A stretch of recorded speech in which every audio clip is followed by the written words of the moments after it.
what I have here is an image that I just downloaded from online real fast. I just typed in fruit still life. There was a few of you who still hadn't started either because your supplies came later than expected, or whatever, for whatever reason you had a little more difficulty with the grayscale, which is fine. It's, as I always say, it's not how you start, it's how you finish. And so I'm just going to kind of show you how to do it, how to get it started.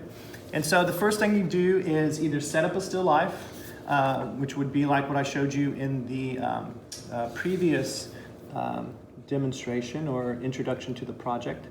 And then I recommend printing it out. If you can't print it out with a high, decent quality printer, maybe use your smart device, your phone or your iPad or your computer. Just be careful, don't get paint on it, of course. Maybe cover it with a little bit of plastic. But anyway, so you have the source, and then you have an option of either drawing it on by hand, which shouldn't be too difficult, or you can trace it on. And so I have this 11 by 14 canvas here, and nothing's on it right now. But what I did is I took this image, and what I did is I cut it in half, and then what I'm going to do is I'm going to use this because this is 11 by 14. And so if several of y'all of the class students sent me their images, and I sized it to either 9 by 12 or 11 by 14. And that's because depending on your canvas size, you could do what I've done here, which is print out two copies of it, basically opening it up. Don't say fit to page, just kind of get it and chop it and print one half and the other, and then simply just tape it together like I've done here. Hopefully you can see that. And I just spliced the two together. And so now this is the same size of my canvas. You can see there my canvas is here, and this is the same size of my canvas. So it's an easy trick to do, especially if you don't have a large format printer, if you just have a standard size printer. So this is standard size 8.5 by 11 paper. And so the next step you'd want to do is make sure you have paper towels, which I don't have any here. Let me grab some paper towels. This is a really old technique. It goes back to the Egyptians. There's some ancient tombs in Egypt where there are remnants of line tracings in tombs that weren't completed. There's a famous one where it was a priest who fell out of favor with the pharaoh that liked him passed, and the new pharaoh didn't really care for him, and so they didn't complete his tomb there in outside of Cairo. And so it's a fantastic thing for archaeologists because they went in and saw kind of how the Egyptians, their structure to how they made their art. And they could see where they would use, this technique is called cartoons, and we're all, Rick and Morty is a cartoon, right? But a drawing technique referring to cartoon is where you have a drawing, or in this case a printout, and you apply charcoal to the back, and then you create you basically have a tracing where you can transfer your drawing onto a surface. As I said, the Egyptians did it. Michelangelo, when he painted the Sistine Chapel, he would do his drawings on large sheets of parchment paper. And then basically what they would use, and they still use this to today, it looks like a pizza roller, but it has spikes. Instead of a blade on the pizza roller, it has little spikes on it. And what the artist will do, or in probably Michelangelo's case, it was his assistants, all the contour lines, they'll roll that little pizza roller with the spikes on all the contour lines. And what that does is it puts little perforations in your drawing where all your lines are. And then using something very similar to a rosin bag, what they would do is they would, in the case of the Sistine Chapel, they would put it up on the ceiling and then have a bag full of charcoal with almost like cheesecloth or like hose. A lot of sign painters used to use women's or just hose because it has perforations in it, and put their charcoal in that. And you would just tap the surface of the drawing, and then when you peeled it off, it would transfer to the wall, and then you could start painting. And so this is an old technique, and so it's good. It's very useful to know. Before printers, people just did the drawings, and then they would transfer it that way. But in this case, we will get some charcoal. Make sure your image side is down. I have a few sheets of paper here. Let me push this back a little bit more. And then what I want to do is grab some charcoal. In this case, it's compressed. This is compressed charcoal. I'm not a fan of the compressed charcoal. I like the willow or the thinner charcoal, just because it vine was the word I was looking for. Willow or vine, because you don't get, it doesn't have as much dust basically, but this is fine. And so I'm just gonna go over my image here. If you can't see what I'm doing, I'm filming here to the side as well. So if you've watched any of the Zoom lectures that I posted, you'll see that I usually have multiple viewpoints, so you can kind of zoom in and see what I'm doing. And so I'm just trying not to create a mess. I have paper towel down. And for the most part, this should work really well. I'm trying to remember where my fruit was in this image here. You do not have to do this. This is an option. I kind of prefer students learning how to do this technique on these first drawings, just because, or these first paintings, because it doesn't matter how you get the drawing on the surface, it's what you do with the paint. And so, let me put the charcoal over. The charcoal will get all over your hands. And so the next step is to rub the charcoal into the surface so that you can get a good covering of it. And so I just usually wad up the paper towel and just kind of make a kind of foggy looking background there. Some people, this bothers their ears. It's like fingernails down the chalkboard. But anyway, we'll just kind of do this real fast.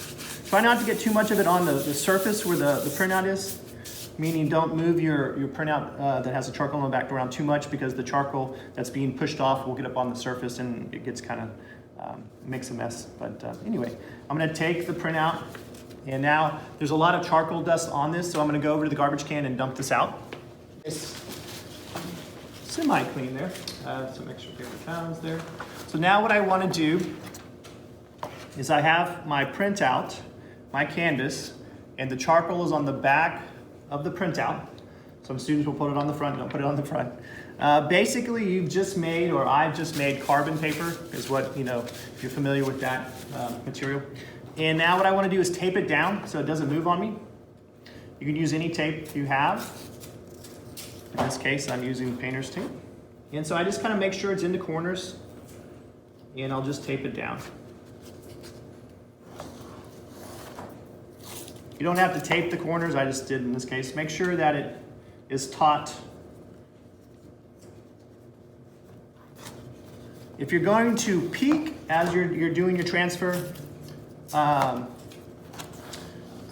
show you how you can do little L brackets or little registration marks so that you can peek and make sure the lines are transferring. A lot of students don't believe the lines will transfer at first, even though I show them how to do it. But anyway, it is what it is. I'm a little short on this side, but it's longer on that side. Not that big of a deal. Anyway, you just tape that one corner and then I'll be happy. And then we can move on. Anyway, so now I'm looking for a sharp pencil. Here it is. And so basically it's just taped onto my canvas there. What you can do, as I was talking about, if you wanted to peek the registration marks, what I'm gonna do is where my tape is, I'm just gonna kind of draw a little line. So if I wanna lift my tape up, I can put it right back to the same spot. And so I'm just gonna do that in a couple little sections here, just so I know where it goes. This is just the safety stuff, because if you peel it up and start looking and you go, oh, it's working, and then you're like, oh, it doesn't, where did I pick it up, right? So you just have to make sure you know where you picked it up from. And let me just do these. I'm not gonna peek, I don't think. I'm just gonna go right straight through it. Okay, so what I'm gonna do right now is go over all the contour lines or any other information that I see that I want to give myself. So I'll probably do the shadows as well. But anyway, so I'm just gonna do a little drawing here real fast. And I would say take a little bit more time than I'm gonna do. I just wanna get it on the surface so I can start painting and show you all how to begin. The cool thing too is that as the pencil line, the pencil goes over the shapes, you'll be able to see where you drew. And so sometimes you get lost. All you kind of have to do is hold it at an angle and you can kind of see the graphite of the pencil and where it's been. I think I'm gonna give myself just a little bit of that here. Oops.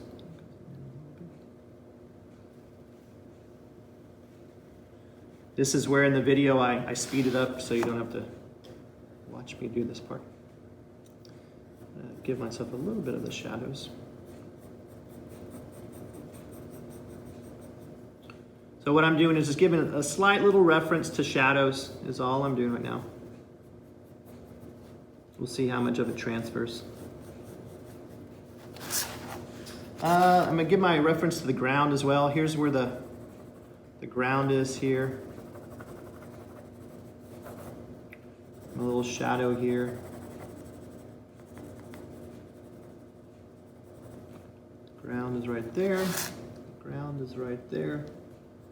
Ground is right there. My shadows. If anybody has any questions, I can answer them as I'm doing this, so to utilize our time.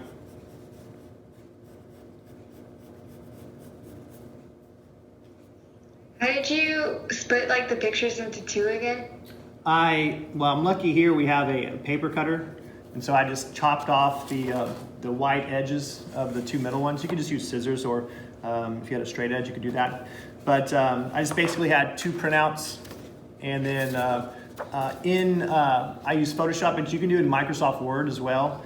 Basically, you kind of pull the image out to the size you want it to be. If it's an 8.5 by 11, and so if your image is going to be 11 by 14, you try to want to get the 11 side. That'll be the closest, to the size of your canvas, and then just print one half of it, and then kind of pull your image over, and then just print the other half of it. If that makes sense. Have you ever done anything like that before, or where you do multiple? And then, no, but I think I get what you're saying though. Yeah, and then you get your images, and you basically, I like to get rid of the white between it because it'll leave this little, white border around your printout, and I just cut that off in the middle, and then basically you just take your eyeballs and you just kind of match your shapes, and then I usually have my tape ready so that when my shapes overlay and overlap perfectly where I want them, you just tape that down, and then you kind of adjust the top to where you get it, and then you tape that, and that's kind of what I did here. I used the bottom first, and it's slightly off the pair in the middle. It looks like the printer did one side a little bit differently, but we're not trying to, this is not like an exact, we're trying to be super exact with this. We're just trying to get the perspective established. And so I'm just trying to give myself information as to where everything is, so that when I'm painting, I have the contour shapes. And then also you can establish perspective, meaning like where does everything goes back. And you can do this with an iPhone photo and stuff like that as well.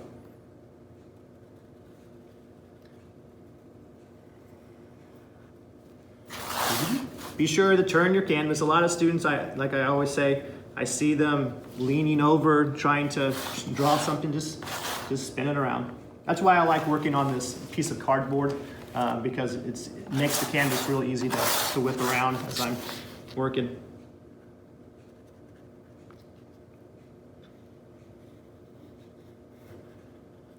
And remember, we're gonna paint over all this as well.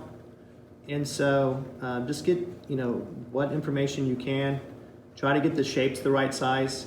One of the things that students a lot of times do, they'll have the printout like this, and then they'll draw the shapes this size onto their canvas, and then they have a bunch of empty space around it.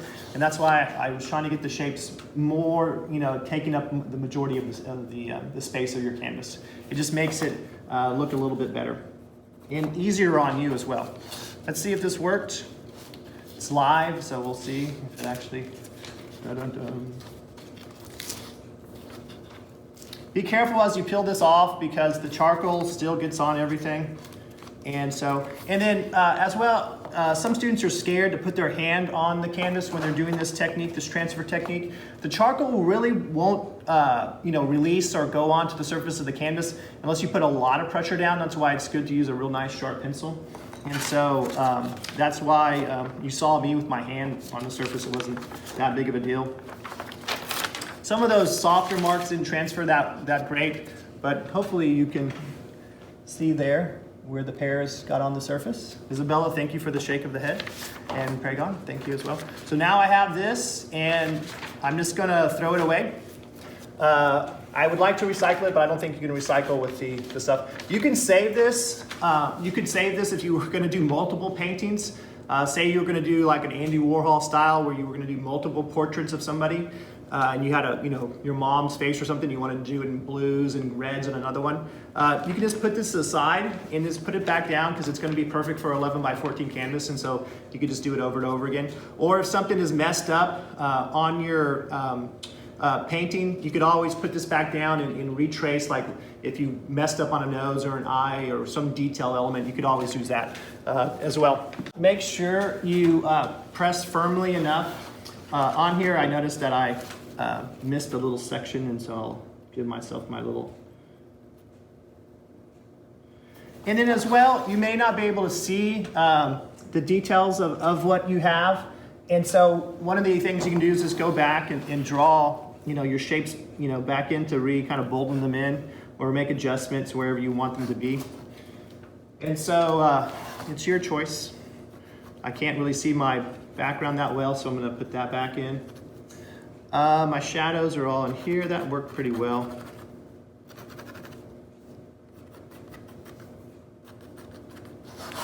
But for the most part, it's actually pretty easy just to draw this naturally, so you could just do that as well. And so the next step would be to start to paint. That's the fun part.